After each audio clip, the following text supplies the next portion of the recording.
How can Arizona iced tea keep the cost of their drink at only 99 cents for the last 40 years? It feels like inflation is all over the place. We're feeling it every single day. And yet you have one company that, like I said, for the last 40 years has kept the price of their drink at only 99 cents. How could this be possible? And more importantly, what does this strategy do for this business and, more importantly, building raving fans for their company? We're going to be talking about all that and more on today's show. Hello, everyone. My name is Blake Benz. I'm the host of the Good Advice podcast. Thanks for tuning in to our humble little show today. This show has been running about 6 years now, almost 500 episodes. And if you're looking for a new insight on how to do business better, you've come to the right place. We don't talk fluff on this podcast. We don't talk theory on this podcast. I'm not going to whip out a book from your MBA class and tell you all the different things about supply and demand. We're going to be digging into the stuff that actually works, and it's been tried, tested, and true in the market today. So before we dive in, we got a lot to talk about with this news story from Arizona iced tea, including some other things we got to mention with Five Guys in today's episode. Not an ad read, a mention about them and what's going on with their prices. How it costs you $24 to eat at a Five Guys compared to some of the other options that are local. Again, getting into all of that today on the show. But speaking of ad reads, we got a quick ad read from one of the local businesses that support the podcast. I appreciate those of you who have supported the podcast long term. If you want to promote your business on the podcast, you can always reach out Blake at goodadvicecoaching.com, or you can support the podcast on our Patreon for the price of $5. It's at patreon.com/goodadvice.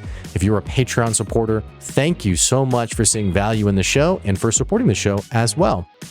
Here comes a quick ad, and we'll be right back soon. There's one single piece of advice that I give to business owners who are ready to scale their business drastically, and that's knowing exactly what you need to hand off so that you can continue focusing on what you're an expert in. It amazes me when I talk to business owners who are doing their own bookkeeping and tax prep, and worse, that they're going through all this paperwork at 10 o'clock, 11 o'clock, even midnight, slaving away trying to make sense of all of the numbers for their business. Business owners who are making it happen have already figured out that you can't do it all yourself. That's why I recommend Steve Lay with Equity Business Solutions. Not only is he an expert in bookkeeping and tax prep, but what I love about Steve is that he'll sit down with you and help you make sense of the value of your business beyond just reading a spreadsheet. You'll be able to make better decisions, and more importantly, you're going to save yourself the crucial time you would have spent going through QuickBooks or an Excel spreadsheet or whatever it is that keeps us up late at night. So save yourself some time and some money by giving Steve Lay a call at Equity Business Solutions, and he'll show you the value beyond your numbers. Go to equitybusinesssolutions.llc.com to find out more. So 4 days ago, Fortune Magazine, is it called Fortune Magazine, by the way, or do we just call it Fortune now? Fortune put out an article from the Arizona iced tea founder, or rather it was an article focusing on an interview with the Arizona iced tea founder, Don Voltaggio. And Don was interviewed just this last week and basically asked, hey, what's going on with Arizona iced tea? Now, if you aren't fully in the loop, earlier, I think it was last month, Don was, I say Don like we're on a first name basis, Mr. Voltaggio was asked, despite all the inflation going on, despite all the craziness and pricing today, he was asked, hey, what's going to happen with Arizona iced tea? And Mr. Voltaggio, Don, said, we're pretty happy with the 99-cent price point. We're going to keep that the cost of our cans. Now, this naturally built a lot of great goodwill with the company, especially over the last year. I've talked a lot on the show. You've probably read the headlines yourself about a number of businesses that have had certain buzzwords that have been in a number of major press releases for these companies. Words like record-breaking profits, Many companies over the last 2 or 3 years have seen their profits. And again, I'm talking about profits, not revenue. Profits, the actual, after everything is spent, the extra money that they've earned. Many of these companies talking about breaking records, making more money than they've ever made before. And yet prices increasing, companies laying off a large number of employees. I had an article earlier this year about the massive layoffs in the tech space. John Deere, for example. John Deere just made the news today for they're laying off 1,000 workers because they're shifting their production to, I think it was central Mexico. John Deere, by the way, had $10 billion in profit this last year. Again, 10 billion with the B. And understand something, whenever I talk about these conversations, nothing about this is anti-business. Nothing about this is not understanding the way the game is played, anything like that. You know, I think for those of you listening, my hope for you would be that you would develop the means to run a profitable business, and that your business would be so profitable that you can live the life you want.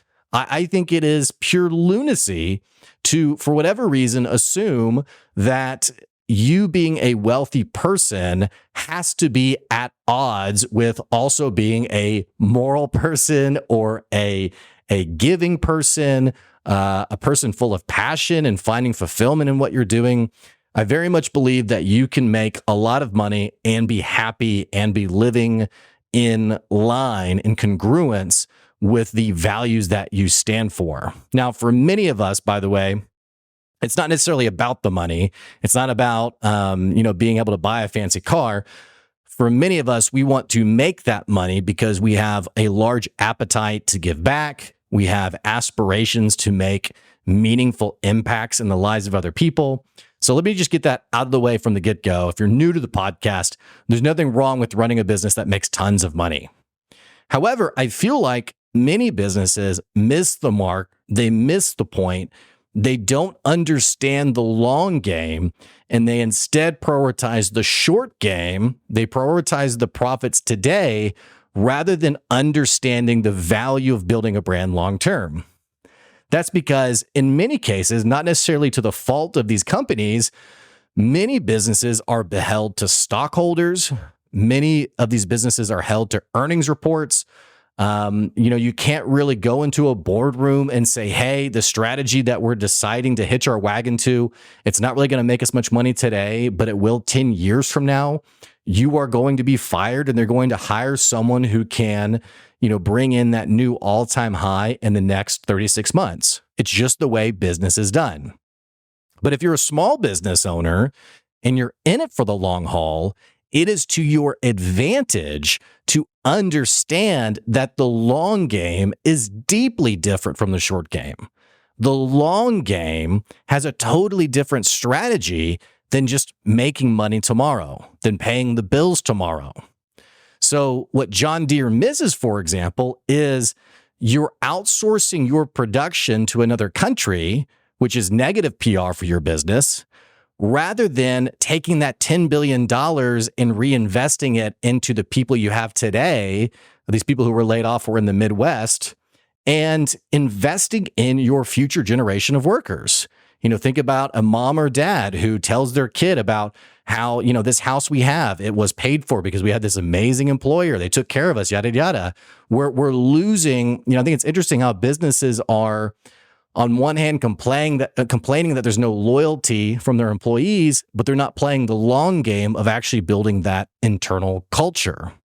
And there's a lot we can expand with that and talk about that we can't get into in today's episode. But let's get back to the point. Let's talk about Arizona iced tea. Let's talk about the power of this single interview and why I love this from a long game perspective. Now, if you've followed the podcast long term, you know that one of the main things I love to talk about is customer experience. It's not just about the transaction, but what does your customer experience when they buy from you? More importantly, we're not talking about just customer service. You were polite, you were kind, you answered the email, you picked up the phone, yada, yada. You did the basic things. More importantly, how do you not just create a great experience, but you deliver so much value that this customer evolves into a raving fan of your business? Now, I say that, well, I don't mean just like someone who's excited about you. I'm talking about Kevin Kelly's true fans. I'm talking about someone who so much loves working with you that not only are they going to buy for life, but they're going to tell everyone about their experience with you. Now, if you've been in business long term, you know that in some cases, this is like a unicorn. In some cases, it feels like a mythical creature. Not every customer will be this for you, by the way. Some customers are with you for a season. It's just the nature of it. I've had people who've paid me to help them with their podcast, and then they get, 6, 7, 8 episodes into it, and they realize they hate podcasts. So they're not gonna be a long-term podcast customer because they're like, you know what, this wasn't for me. But point being, whether someone's seasonal or not, how do you so deliver on value to that person, even if they're with you for a short term, are always talking about that one expense, that one thing they paid for that was so impactful. I was talking to my friend Brad Norwood, local business owner, and he was talking about a mutual friend we have, Dale Dupree. Dale, by the way, if you do any kind of like cold sales, you should check out Dale's content. It's salesrebellion.com. Does a great job. Has an amazing community. He's all about cold sales. Well, Brad was talking about Dale, and he goes, man, Dale changed my life.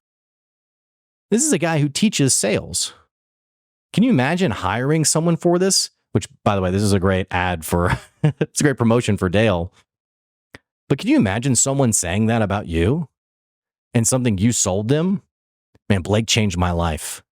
And here's what's really wild. Here's what begs the question of like, is this possible?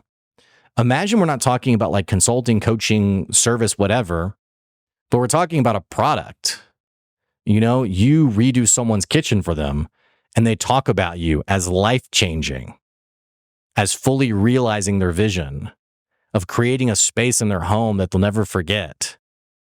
You're a realtor, and whenever people tell the story about their forever home, you're always mentioned in the story. And they don't just say, oh yeah, we had a realtor. Everyone knows you had a realtor. But they're talking about how, mom and dad, how did you come about, buying the forever home? Oh man, we had this realtor named whatever. And oh my gosh, this person was so incredible. So I think often we understand this concept. I don't think we always know how to do it, how to build those fans, which, by the way, I have so much content on this. I have so many episodes on building raving fans. I'll give you the short answer. It's all about intentionality. It's all about noticing details. It's all about treating your individual customer like they're your only customer. I don't mean being desperate. I don't mean being like, oh God, please don't leave me. But giving so much attention to a customer, instead of thinking, how do I spend less time with this person? It's instead, how do I give more time to this person? How do I really show my appreciation to this person? And by the way, I think intrinsic to this is knowing how to get great customers anyway. Customers who are going to appreciate you, who aren't going to be crazy, all these different things that's like, oh, I wish I didn't have this kind of customer. But so this guy, Don Voltaggio, he gets interviewed and he gets asked, what's going on with the Arizona iced tea can?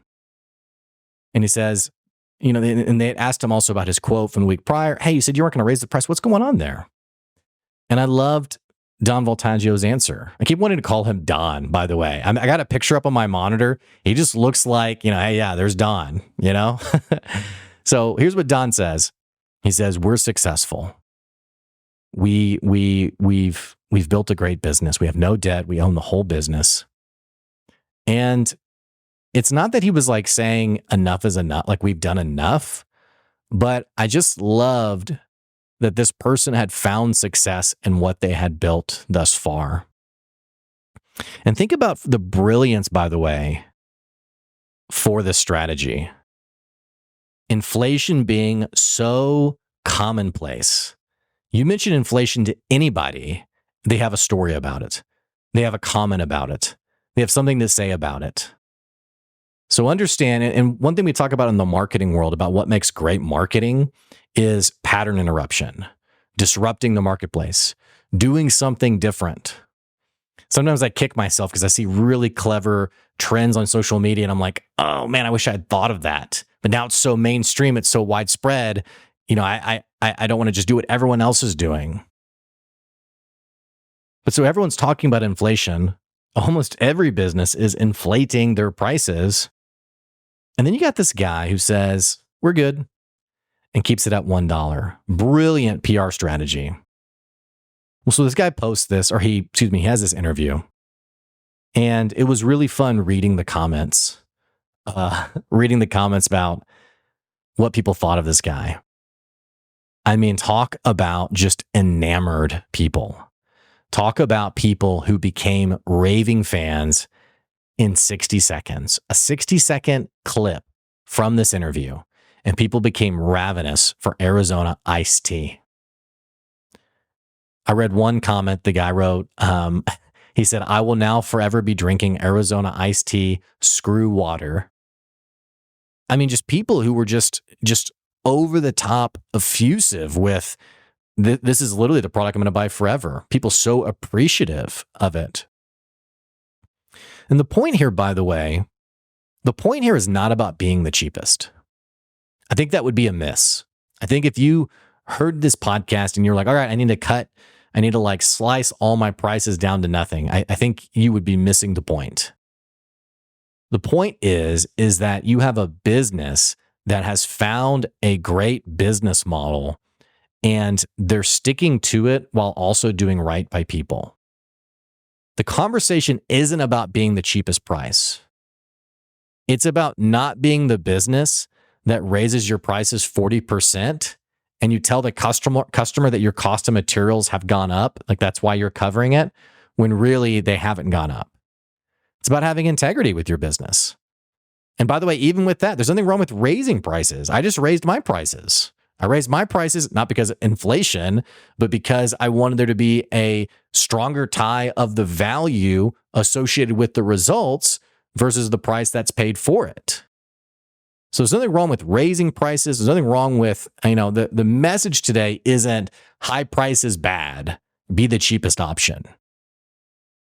The message today is about running a business with integrity. Excuse me. It's about doing the right thing. That's why I mentioned John Deere. I'm like, you have $10 billion in profits. That means you've paid off everything. You've paid all the salaries. You've paid all the wages. You've paid all the equipment. I mean, everything's paid for. And you still have $10 billion extra. Like, it just feels like a lack of integrity.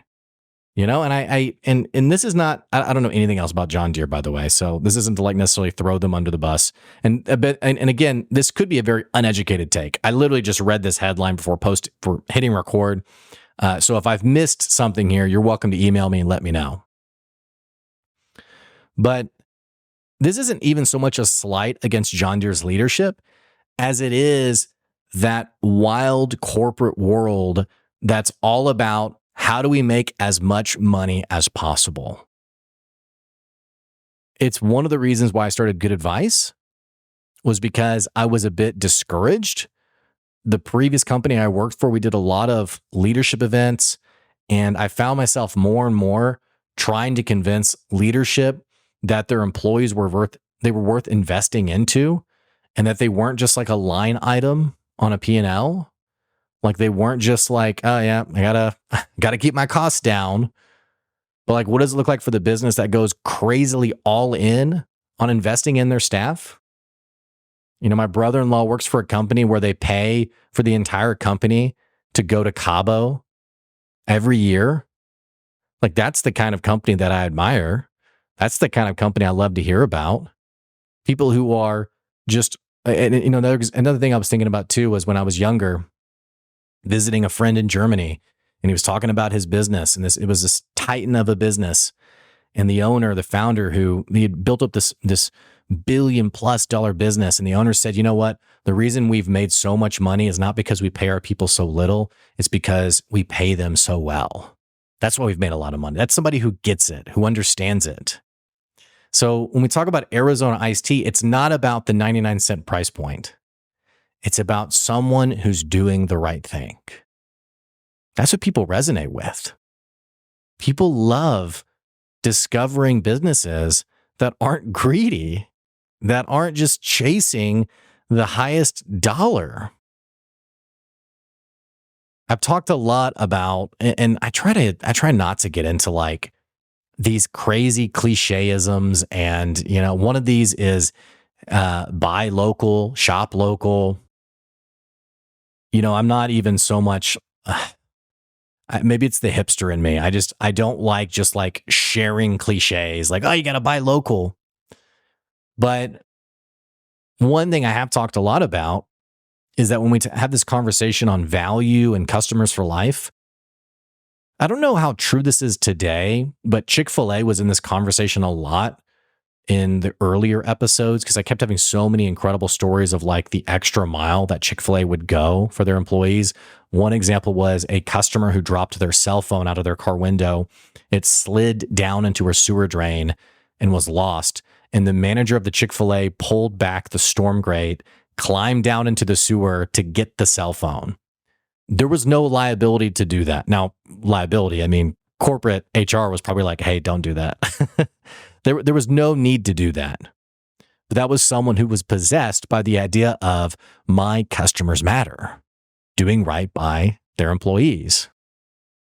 So in my younger days of the podcast, I talked a lot about Chick-fil-A. I talked a lot about businesses that were going the extra mile.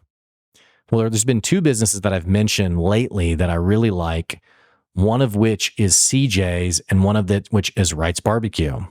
So it's like, okay, on the hype train, you like Wright's, I get it. But I think it's very interesting what's happening in the fast food world. Fast food prices, and I have a whole episode on this you should check out. Fast food prices are so wildly inflated that I genuinely wonder what's going on. I genuinely wonder what is happening in the fast food world. I went to a Wendy's on my way to a wedding, and I went inside to get a quick meal before the wedding because we were traveling for this wedding. I go into this Wendy's and I wanted just to get something quick. So I got their 4-piece nugget, or maybe it's a 5-piece nugget. It was $5. And I thought to myself, I remember when this was 99 cents. I remember being a kid. The double stack was 99 cents. The 4-piece nugget was also 99 cents. And I found myself just thinking like, what has happened here? How could these little dinky pieces of chicken be so expensive? It blew my mind, honestly. So something weird is happening in the fast food world. Again, it's so much just ambition for high prices that we've missed the understanding of what it means to have a loyal tribe of customers and how to build that tribe. So one reason I mentioned Wendy's is one thing that popped up in the news just yesterday was this. Let me pull it up. This receipt for Five Guys. Five Guys makes a pretty good burger. I haven't had it in years only because there's not a one near my house. Typically, if I want a burger, I'll go to CJ's. I had a friend of mine, Brent Hale, who ran a restaurant, really nice burger pub. I'd go there to get a burger. There's a couple of places. If I want a really good burger, there's a couple of places I go to. But Brent's moved away. So nowadays, CJ's is my go-to burger. So CJ's has a pretty tasty burger. One thing I really like about CJ's is everything's fresh. Like you walk inside, at the register, there's a window. You can look inside. They have their meat grinder. They're literally grinding and shaping the beef patties, and then they throw them on the grill. It's all fresh. It's all made right there. You can literally see it. So I've always really liked that. And it's just an amazing burger. Well, if I want to splurge at CJ's, like let's say that I just want to, pig out. I'll get a double cheeseburger. I'll get bacon. I get literally everything on it. Jalapenos, mushrooms, pickles, whatever the toppings are. Like literally everything. They're like, which toppings? I'm like, yes, put it on there. And then they give you like this big basket of fries with it. So if I'm splurging out, if I'm being a real fatty, it's about $17. So, it's not something I do all the time. But if it's a special occasion, I'm like, dude, I'm going to get a CJ's burger tonight. $17, totally worth it. It's amazingly fresh. It's so good. So Five Guys was in the news. Again, haven't eaten at one in a long time. And the tweet reads, Five Guys prices are out of control. And also, by the way, this was, I said this was today or yesterday. I just saw this today. I'm looking at the date stamp. This is from back in March. It's just a few months ago. It says Five Guys prices are out of control. $24 for one person. And then it's a picture of the receipt. Cheeseburger. They got a bacon cheeseburger with bacon, ketchup, mustard. They got a soda and they got a fry. The fry, by the way, just getting the fry was over $5 for fries. A side of fries was over $5. Almost the price of what you used to be able to get for a full meal. I'm kind of crazy. Anyway, the total amount, you can check out my social media if you want to read this whole thing. The total amount, $24.10. $7 more than what you're going to pay at CJ's for a fresh local burger. Now, obviously, Five Guys is, I don't think their burgers are frozen, but it's certainly not as fresh as what you're going to get at CJ's. $7 more. What's the math on that? $7 on 17. What is that? 60%? Something like that. You're going to pay 60% more for a national chain than a local restaurant. It doesn't make any sense. And that's why I say like there's something wild going on in the fast food world. I can't wrap my head around it. Like I'm just now the thing I'm most afraid of is that these local restaurants, because back in the day, it used to be that, hey, you could shop local. And like the whole, like the cliche, the campaign around that was because local prices were typically higher. So it was like, hey, shop local, keep that money local, infuse our local economy, all that kind of stuff. Well, now it's weird because the local is better. It's fresher. It's really good food. And yet it is 60%. You're going to pay 60% more to go to a national chain. What's going on here? Doesn't make any sense. Another one that I like to mention is Wright's Barbecue. Wright's Barbecue, which recently was spotlighted for being the number one barbecue restaurant in the nation from Yelp. Number one in the nation. You know what it cost me to go to Wright's? $15.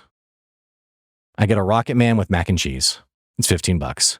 I guess with the soda, maybe tax, maybe it's 16, 17. You're still going to pay 60% more. So would you rather have Wright's Barbecue with all the toppings, the pickled onion?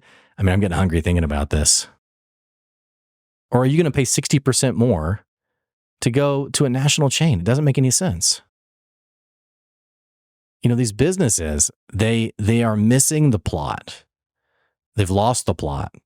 They're missing the mark on understanding what does it mean to build a tribe? What does it mean to build your raving fans? Who are your true fans for your business? And again, I know I keep talking about price. It's not about the price. It's about what's communicated by the price. It's about what's representative of the price. To grow a long-term business, which is most of you listening, this is you. You're not running a corporation where you're answering to stockholders next quarter. Many of you listening, you either just started your business, you've been running your business for a few years, or you're a decade plus into this thing. And if that's you, you're probably just nodding your head. You've probably already mastered this and figured this out. But so much around growing and scaling a small business is about finding your tribe and nurturing that tribe. It's not about cash tomorrow. Now, you need the cash tomorrow to survive to the 5-year mark, but actually building a brand, this is a long game that many people aren't prepared for. Many people think when they start a business, this was me. My wife had read 4 Hour Workweek by Tim Ferriss and was like, dude, we got to start a business, and then we're going to be working 4 hours a week. That's unfortunately nothing against Tim. It's not the reality. You're going to work hard on this thing, but you will reap the benefits much faster and at a higher success rate if you understand this concept of raving fans. Again, it's not about the price. It's about value, and more importantly, doing right by your customers. I'm going to quote my friend Joe, who he said this to me. I don't know where he got it from. Maybe he just came up with this, but it's resonated with me for a long time now. 6 or 7 months ago, he said, "What's best for the bottom line isn't always what's best for the business." I love that. I love that quote. And for your business, it's not always about the bottom line. It's about building the brand. It's about building that tribe of raving fans and understanding the intentional strategy it takes to design your business around those kinds of people who say, "I will buy from you for life, and I'll talk about you for life. I'll be forever mentioning how glad I was that I bought from you." It's not a fairy tale. It's not a unicorn, but it does take tremendous work to build a business like that. Hey, that's today's podcast episode. Thanks for tuning in today. As always, if you have any questions or comments, you can always reach out, blake@goodadvicecoaching.com. If you want your business advertised on the podcast, you can reach out to me there as well. Again, we do have the Patreon at patreon.com/goodadvice. If you're a first-time listener, what the heck you waiting on? Click that subscribe or follow button so you can keep getting good advice wherever you are. Those of you who support the podcast, I so appreciate you. And those of you who are listening, thanks for tuning in to the show today. I hope I brought you some good advice. We'll catch you later. See ya.